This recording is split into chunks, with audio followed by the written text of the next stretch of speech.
Yell it! Kids. Family. Babies. Histoire. Inokatigi. Every day is different. Okay. Enjoy the life you live. Making artwork. Family. Everything. Being on the land. What do you love about life? Hello! We need to get past yesterday and move forward in looking at the positives of life, embracing, celebrating life.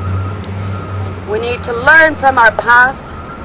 All the obstacles we encounter are teachings of our life, and be able to have compassion for the next person that is feeling these challenges that we may have carried.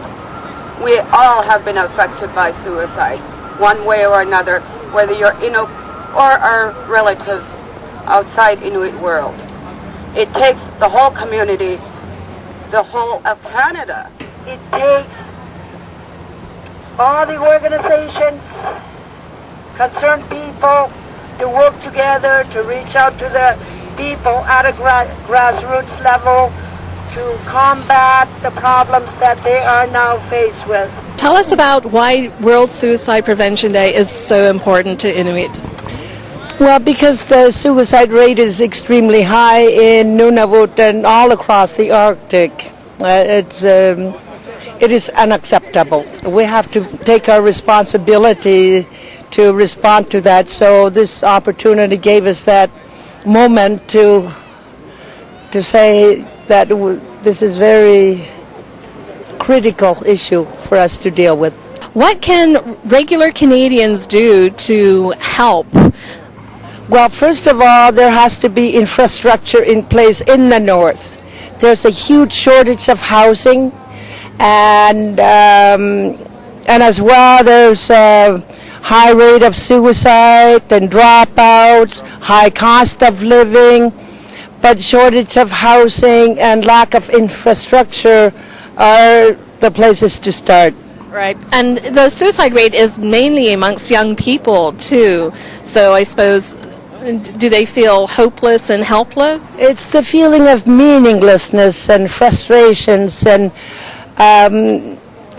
the changes, some of the changes are really unacceptable, because when they were more traditional, everything was intact, all the children were well looked after, disciplined, guided, and a lot of that is gone, and it brings about very desperate children. Tell us about today and why it's so important for Inuit.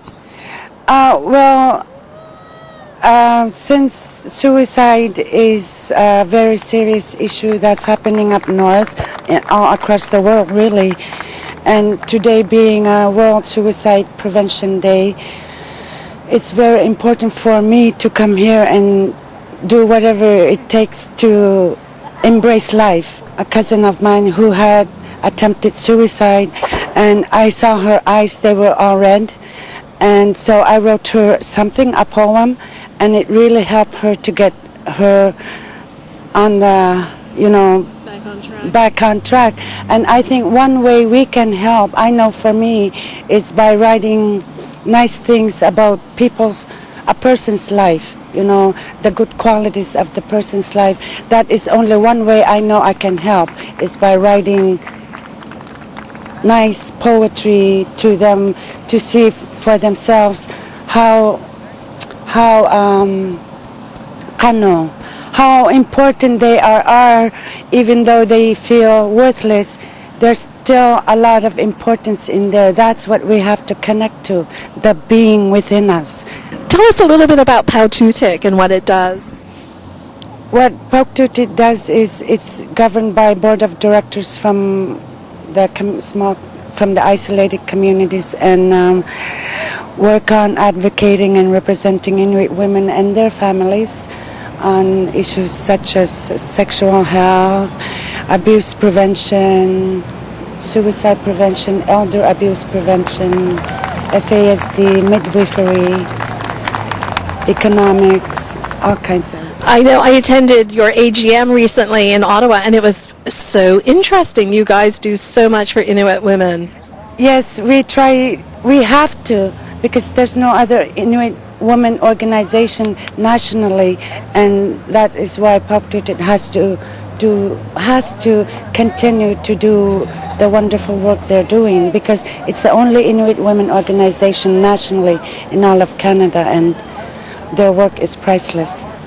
Thank you. And for people who want more information about POCTUTIT, they can just go to your website. Absolutely, www.poctutit.ca. Super. Thank you so much, Melanie. Koyandame. Does Nunavik have as bad a suicide rate as Nunavut?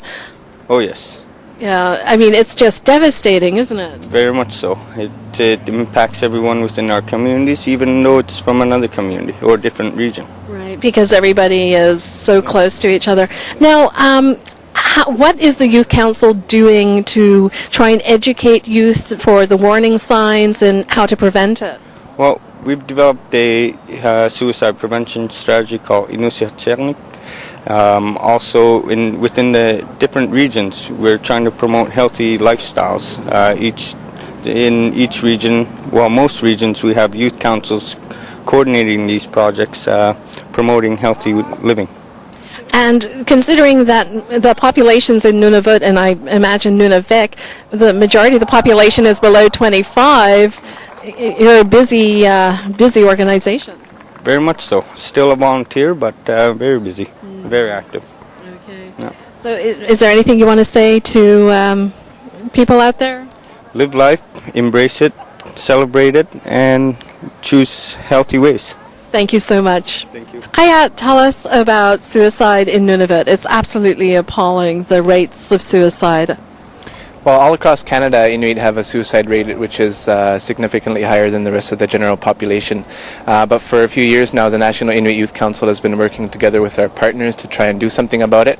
And I guess based on direction from Inuit Youth, we've been directed to focus on it in a more positive way to reinforce the protective factors and to help support positive activities that are going on that enable young people to develop a greater sense of identity and just become more resilient by going through those difficult times and looking forward to sort of the light at the end of the tunnel, I guess.